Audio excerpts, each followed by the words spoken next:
fishing as well as international development in Africa and South Asia for a long time. And she has been also chairman of the NGO Farm Africa for a number of years. And today she's going to present something about Sidai, which is an enterprise and kind of like social enterprise in Africa. And I'm really curious to learn what Tunza Mifugo Okay, thank you very much. Well, it's a great pleasure to be here. Thank you very much for inviting me. I've heard about this institute for I don't know how many years. It's very good to finally be here and meet you all. Tunza Mifugo means care for your livestock in Swahili. Sidai is a Maasai word for good. And many years ago I did my PhD research with the Maasai in southern Kenya, and it was actually a marketing and branding agency that came up with the name Sidai, and it just literally means good, and the Maasai are probably Africa's most famous livestock keepers, so it seemed to have quite a nice kind of connection for us.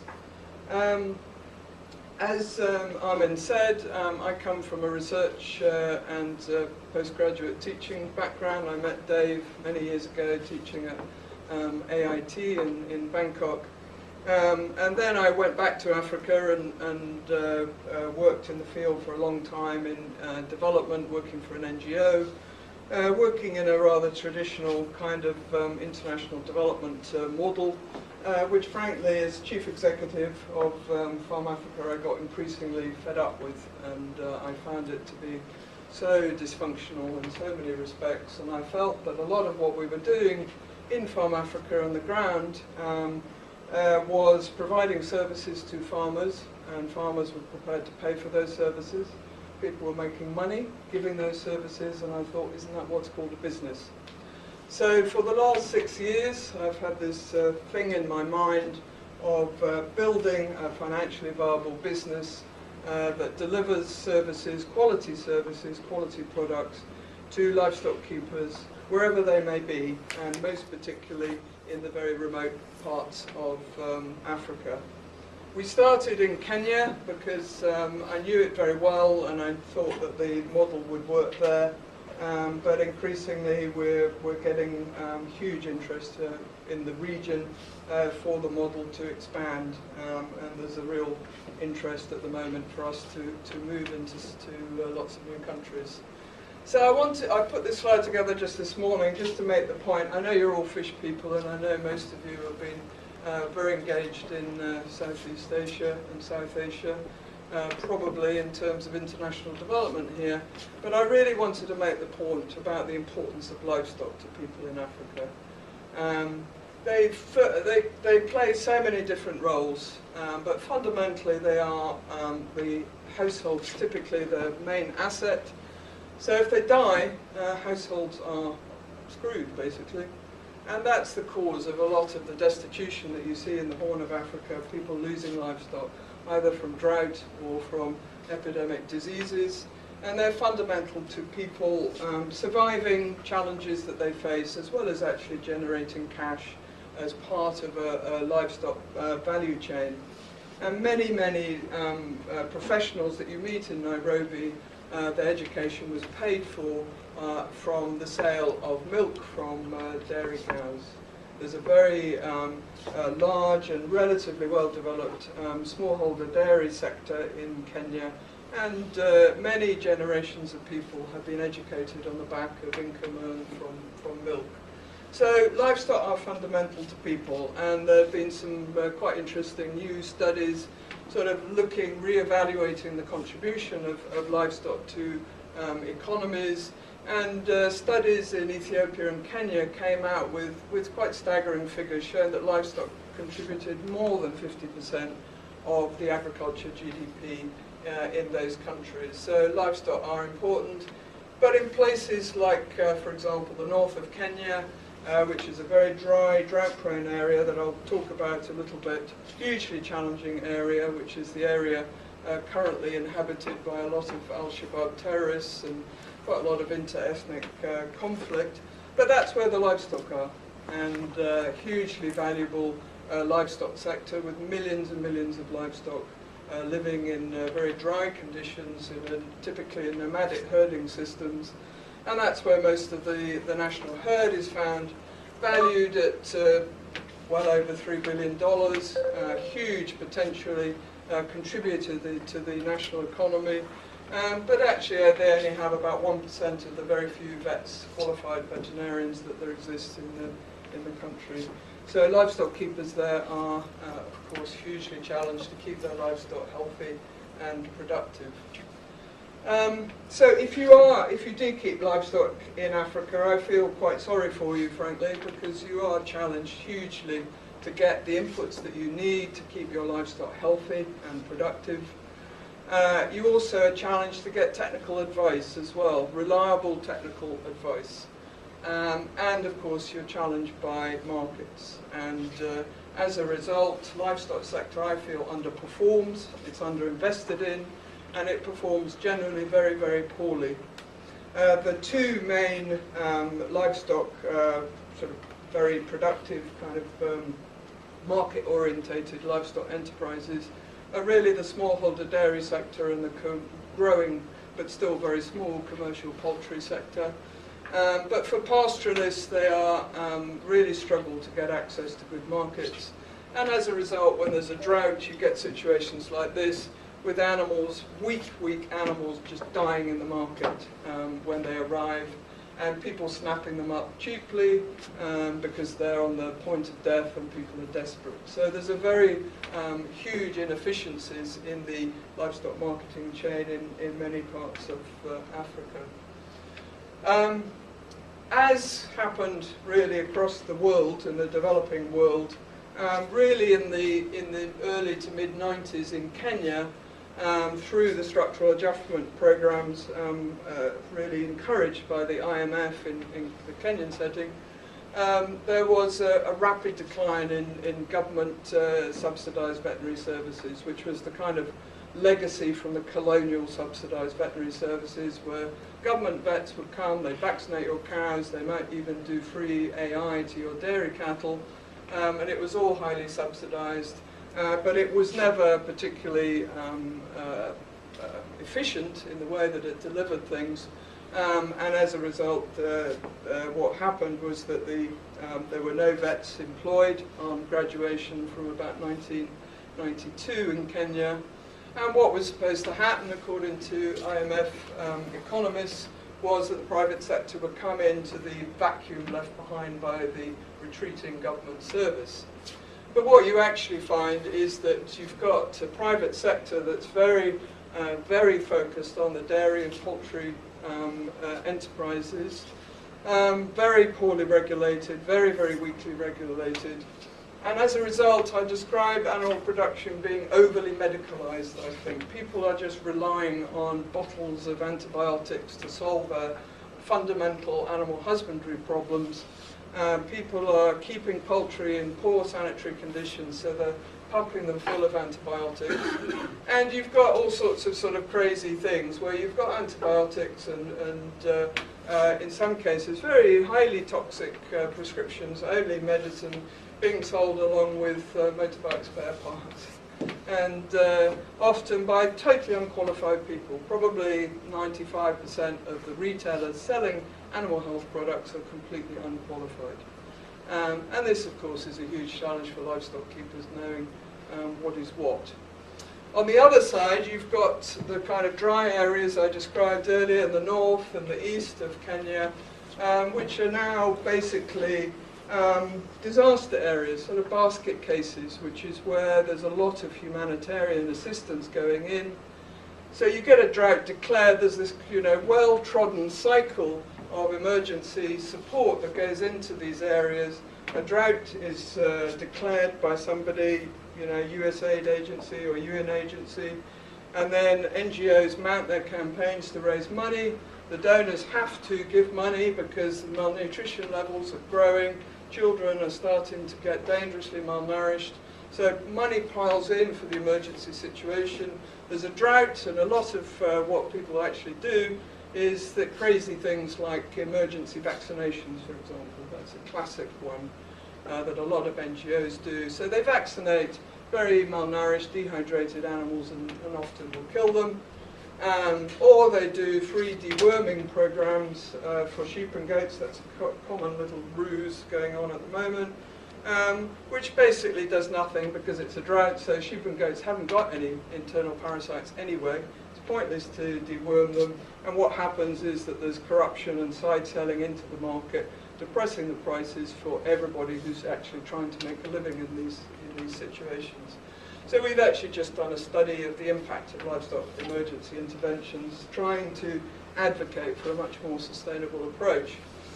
And this, for me, sort of typifies the kind of medicalization and exploitation of farmers' ignorance. This is very commonly found in every little retail outlet in Kenya, where this magic bag of minerals is magically going to make your cow come on heat and conceive and produce a calf. Calving intervals in Kenya in the dairy sector are somewhere between 2, 3, sometimes 4 years, when they should be an annual calving to keep milk production up. And so because the fundamental diet is so poor, people resort to things like this, and manufacturers will exploit that, and farmers, endlessly disappointing and wasting a lot of money. So, in my view of the world, what government should do is to focus on what governments can do and should do and must do and only do. Only governments can do them. So things like, cross-boundary disease surveillance, proper regulation, active regulation, not just regulating the product at the point of registration in the market, but actually proactively following up. And obviously issues around public health, which is a huge challenge in Kenya. The antibiotic residues in milk, in meat are very high levels, and it's a huge public health issue. And then, of course, they should focus on roads and infrastructure and research that the private sector is not interested in doing.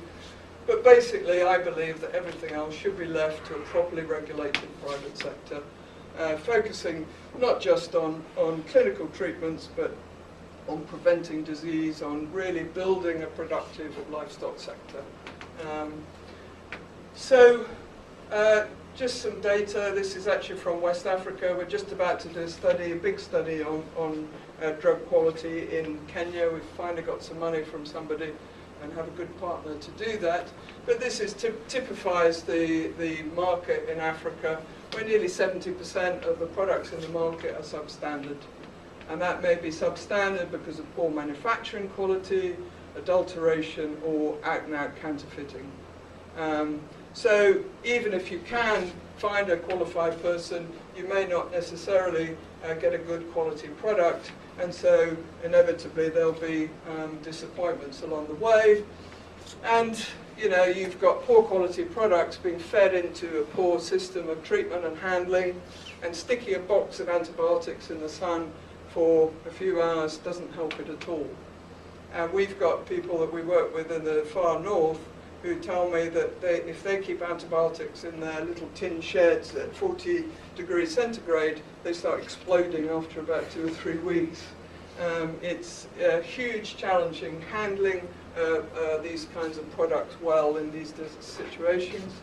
Of course, there's a lot of poor diagnosis because a lot of it's not backed up by laboratories or even basic tests. Then you get the wrong product being used, or even if it's the right product, typically very, very common underdosing is a huge, huge issue. And a recent study showed that farmers, when they were estimating the weight of their cattle, typically underestimated by 50%, which meant that they were basically underdosing by 50%. So that's a huge challenge and leads inevitably to the build-up of resistance to some of the main animal health products in the market. But even if you've got good quality products entering a rubbish delivery system, you're still going to be hugely challenged in actually having a good outcome. And so drug resistance is absolutely rampant. This is data from around trypanosomiasis. And basically in Kenya and Somalia there's so much misuse, such poor quality products on the market to this very, very important disease. There's only one molecule that's effective now, and that's probably going the way of all the other previous molecules in terms of resistance development. So it's a huge challenge if you're somebody like, for example, Dr. Alice, my friend here, who I helped set up in business 16 years ago under a Farm Africa project. She's a qualified vet, she's a very professional person, trying to do the right thing, but she's trying to operate as a professional in the face of a lot of unfair competition and poor regulation. And so what we're trying to do really is to help professional people to be professionals. And we're trying to create that framework of the right kind of economic incentives for people to do the right thing by farmers. So we call ourselves a social enterprise or a social business. First and foremost, we want to make money. We want to be financially sustainable. It's absolutely essential for us. That's why I set it up. I don't want to be asking for grants forever. I want to generate our own resources by doing the right thing by farmers. And we only work with qualified people, qualified vets, or the next tier of professionals down, livestock technicians. And we want our hallmark to be quality. Quality of the products, quality of the services that get delivered. And to develop a brand that farmers can really trust and rely on. And so we're using a franchising business model, a bit like McDonald's. Franchising is very well known, of course, in the fast food business. But actually, if you walk down any high street in the UK, 50% of the shops in the high street will be franchises. Just that they don't talk about it, but 50% of retail outlets in the UK are franchises now. But importantly, we want to focus on preventing disease and improving production and profitability of livestock. And as I said, have a very strong emphasis on our financial viability as a company. So this is the kind of basic format. We are the franchisor, and the value proposition for our franchises is quite attractive and increasingly attractive as the brand increases in value and we get a lot of traction as a company. So we source and procure all products, and we control the whole input supply chain into the network. We support the branding and the marketing of the brand using any appropriate techniques, local marketing techniques, so local language radio, a lot of farmer training and awareness raising through lots of different means at markets, for example, that kind of thing. We do business training for our franchisees because they are usually technically qualified, but they're running businesses, but they have no business training and they desperately need it. We do also technical training and upgrading their professional skills, and I have a very strong passion and interest in diagnostics. We also have a partnership with a local bank so that they can borrow money to invest in their small businesses at very competitive interest rates. And we also offer new business opportunities all the time to our franchises. So it's a really attractive package. If you're a small business person working in a rural area, we are the answer to virtually all your prayers, basically. And that's why we're getting so much interest now in getting hold of franchises. We also see franchises potentially playing a role in actually informing farmers about market opportunities, but also aggregating products potentially as well. And we're developing a partnership with a supermarket that should eventually help us to do that. Franchising, I think, is a really, really interesting business model, and I think it's so appropriate for the whole SME sector, really, in Africa, where you've got it's very scalable. If you've got a model that really works, it's very, very easy to scale it, pare it down to the key essentials, and scale those out. It offers this quality assurance, so you create essentially your own haven of quality.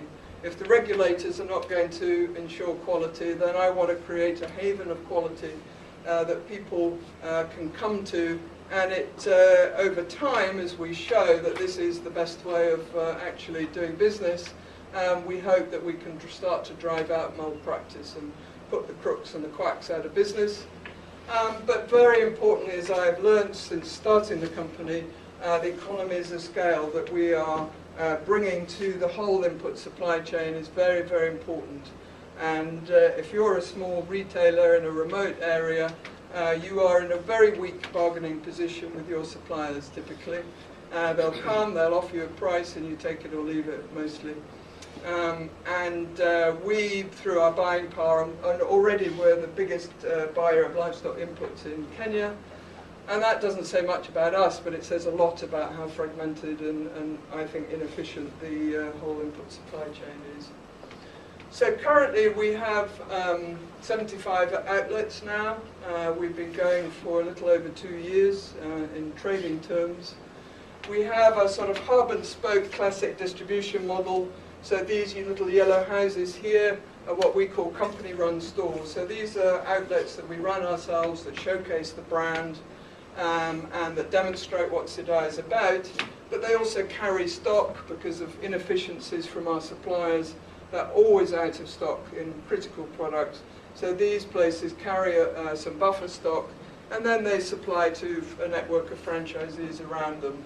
So we've got 6 hubs now, and 70, I think it's actually 76 outlets. And we just populated this area in the north with an additional 12 franchises up in the north. We've just trained them. What we look like on the ground is very distinctive in the market in Kenya. Kenya, if you go down the street, it's a bit like Southeast Asia. It's quite noisy and busy. A lot of mobile phone companies, banks, all Coca-Cola. You know, it's a very busy street. So we're trying to create something that's kind of simple but attractive, and it stands out on any sort of typical small town street. And as I said, we're trying to build a brand that farmers can trust. And branding in Africa, I think, is just massive. And the potential for producing branded anything is massive.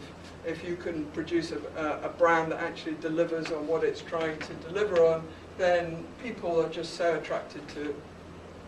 This is a typical kind of retail outlet in rural Kenya. And this typifies the challenges. This is actually owned by the local government vet. So the regulator is essentially owning a retail outlet. Inside this delightful place is very poor quality products, and this young lady behind the grill is totally unqualified.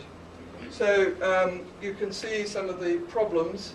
So a farmer will walk up to that little hole and say, you know, my goat's got sick, and the woman will sell an antibiotic or sell whatever, regardless of any serious kind of attempt at diagnosis or understanding of the issue. Our outlets are trying to make them open plan so farmers can walk in, they can interact with qualified people, and as I try and describe it here, it's transforming a retail space into a learning environment. And I was in the Apple store in Regent Street last week, and that's exactly what Apple does. You know, it's amazing if you go into Apple shops. You've got a massive number of people walking around, hugely knowledgeable people. In one corner you see a lecture going on, and another there's a group study group, there's a one-to-one training sessions. Every single one's got a point of sale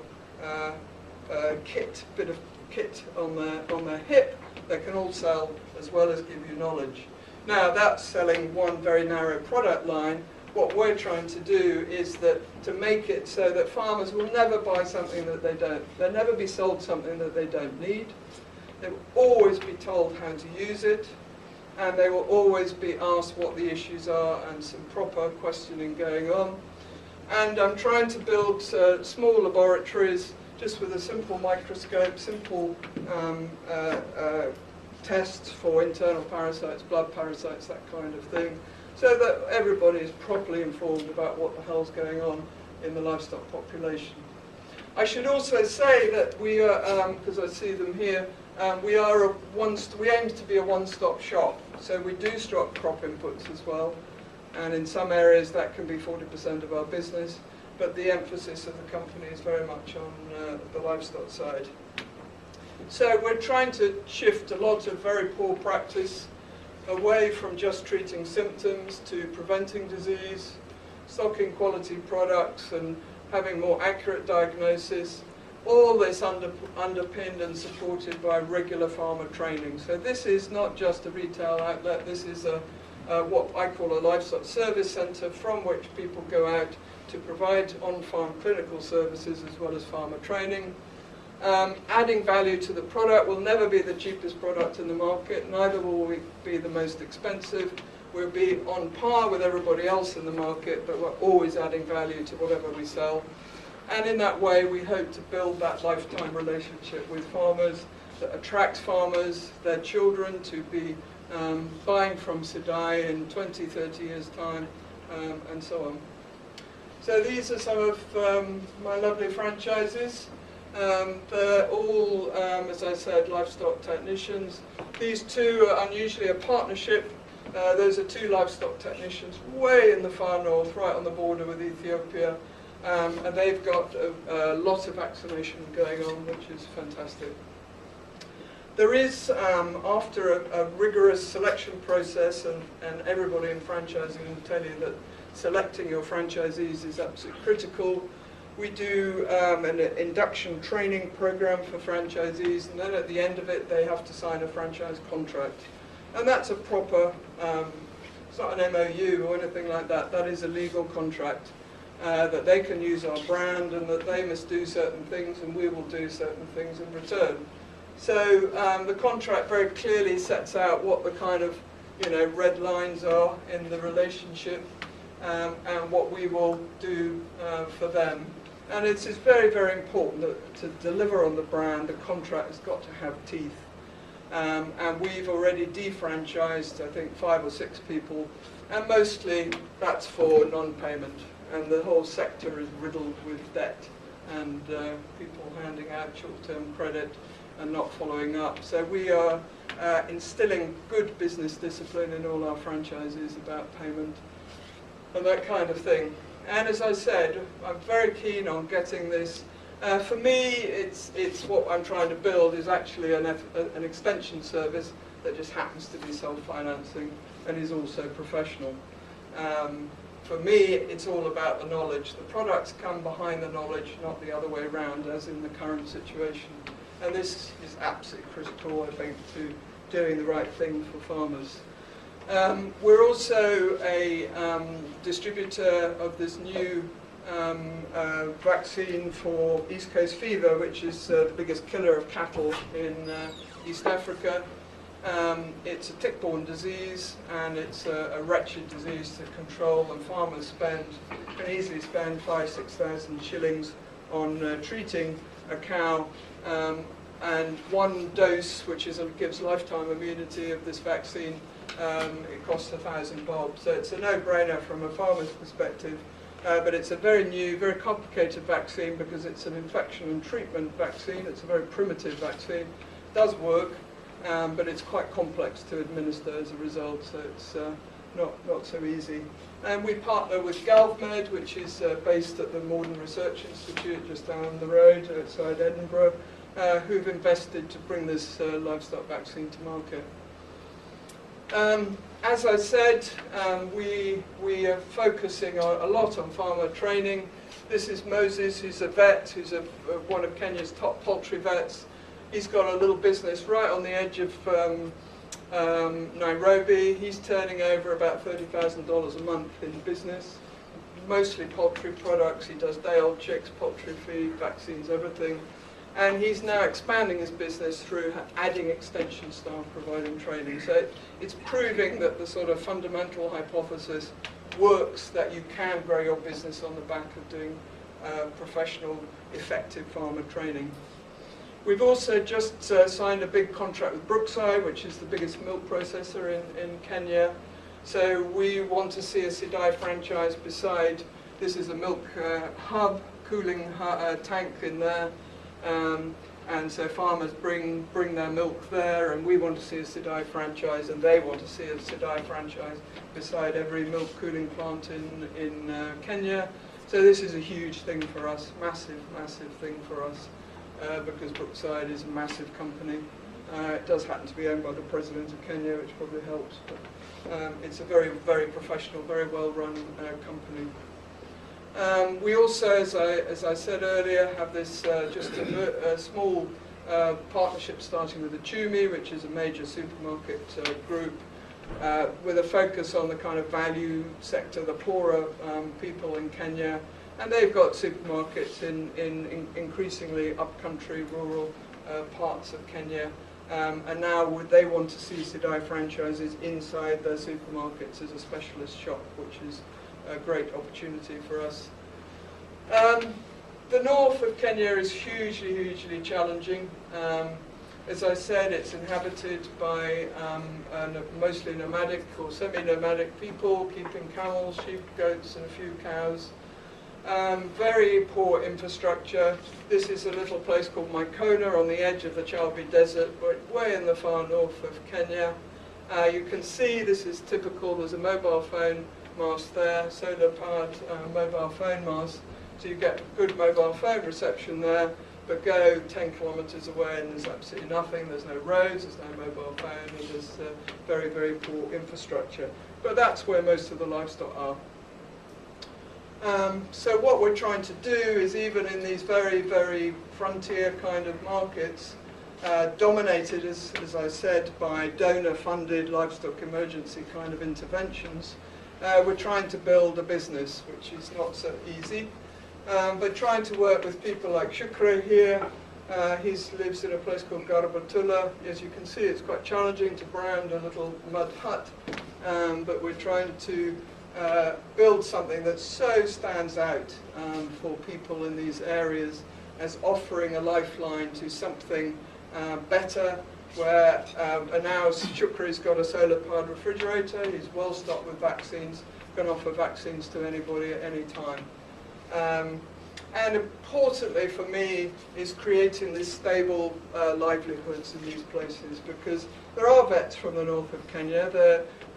It's, as I said, a very underinvested in area, but there are qualified vets, but they all work for NGOs or donors, every single one of them. They all move from one contract to another, to another, to another.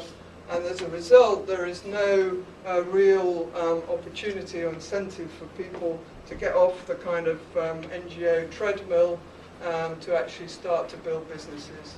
I've now set up a small intern program for young vets, and I've got 3 now from the north, and they're all aiming to have franchises now and build proper businesses in these difficult places. As I said, these areas, I won't dwell on this slide, it's so depressing. To me, these areas are dominated by kind of an emergency humanitarian mentality. But these areas, as you may recall in the opening slide, the livestock economy there is valued at $3 billion.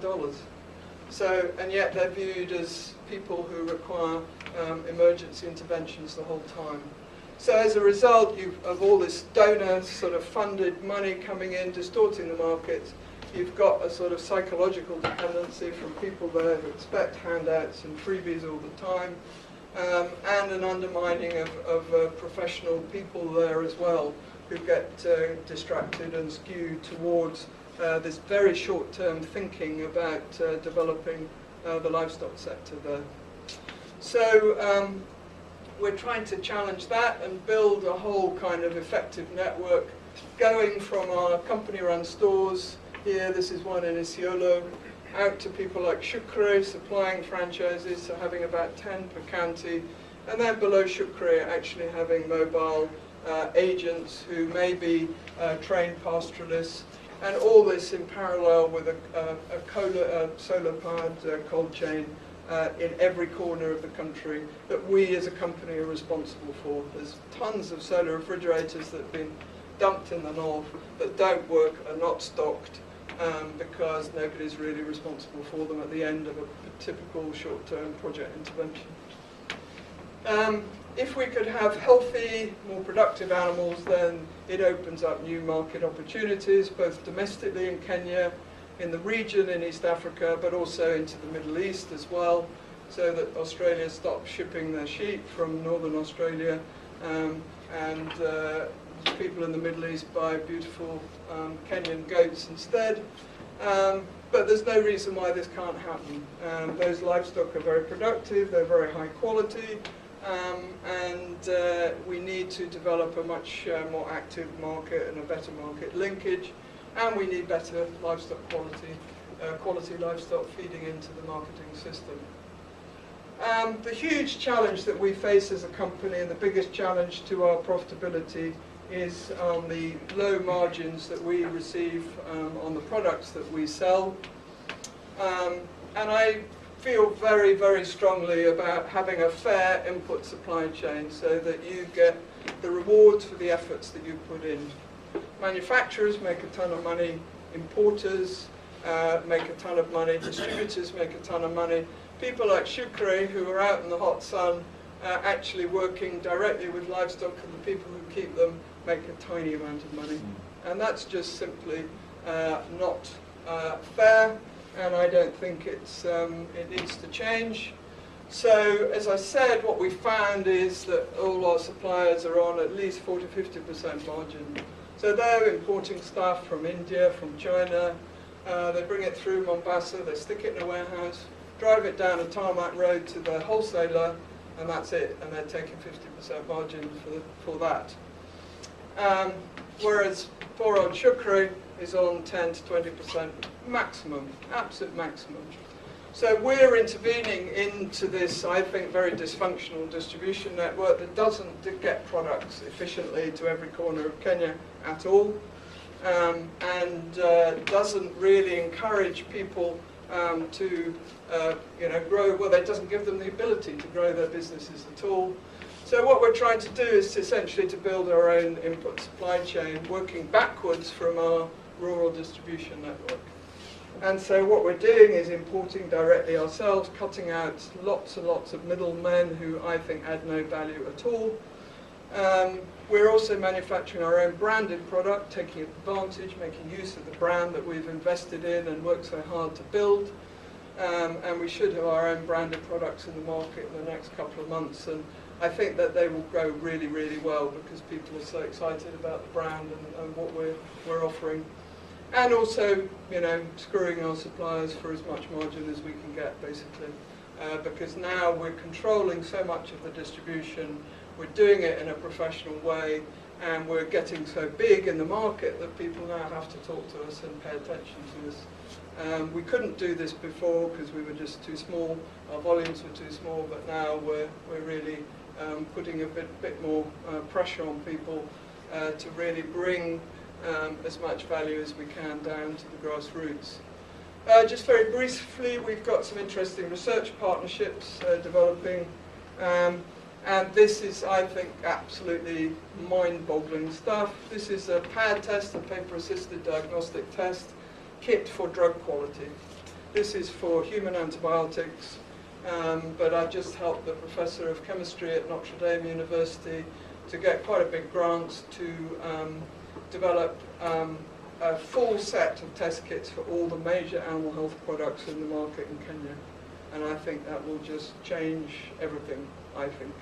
Because what it will mean is that at the grassroots you can actually test products. You could test them in the market with a bunch of drug hawkers selling rubbish products. You could actually do that. And I think this really empowers people at the grassroots and helps to inform people to demand quality. And for me, there are lots of techniques in the market with barcodes and text messages for drug checking quality. But for me, fundamentally, it has to be about farmers demanding this stuff. And I think these test tools will be very, very helpful in doing that. I think, what we're doing now is to sort of building, as our network grows, we're building unique partnerships. I was very fortunate that in the new constitution, when there's a lot of devolution of power to the county governments in Kenya, that one of my former staff was made Minister of Livestock in one county. And what this has meant is that we can pilot some really, really interesting partnerships so that our network can actually deliver on behalf of the government. So effectively, they can start to contract the private sector to do a lot of the things that the government used to do, never did very well, but like to try and retain authority over. They can now properly contract the Sidai franchisees to deliver vaccinations or whatever they want delivered. And so we're piloting that just at the moment. So this is the vision. Sidai as a national company, really showing what you can do on a professional basis, leveraging its buying power to drive through efficiencies on the input supply chain, but also, I think, importantly, starting to open up opportunities for improved marketing for farmers. We're very strong on our values, and the quality thing is something that we all talk about a lot and believe in. And really, as I said, we're trying to help professionals to be professionals, put them in a framework where they're doing the right thing actually pays off, which is quite unusual. As I said at the start, we are a social business, a social enterprise, and that is a constant tension and challenge. There are trade-offs all the way through. In a business like this, do you open a franchise in a remote area that costs you a fortune to get a very small amount of products to, or do you just stick with areas that you know well, that you can make a ton of money in? But me coming from a development background, I'm very keen on this side of things. I have a managing director who's a purely businessman, although he's as passionate as me about getting quality services to very remote places. But we've balanced both of them, and we believe that after 5 years of trading that we will break even as a company, which would be amazing. And we also have a huge influence, starting to have an influence on the regulators. We work very closely with the Kenya Veterinary Board. Our trainings are always ranked the highest in CPD points. Vets are required to earn CPD points every year. And as just indicated, through some of our interests and concerns, we're starting to help to shape some research agendas as well. And I can only see that improving as we progress as a company. So after 2.5 years, I think we've got quite a lot of traction, and we'll see how we get on, but I suspect that we'll be, as I said, profitable by the end of 2016, and from then on we will only grow, I hope. I'd be very, very happy to take any questions or comments or concerns.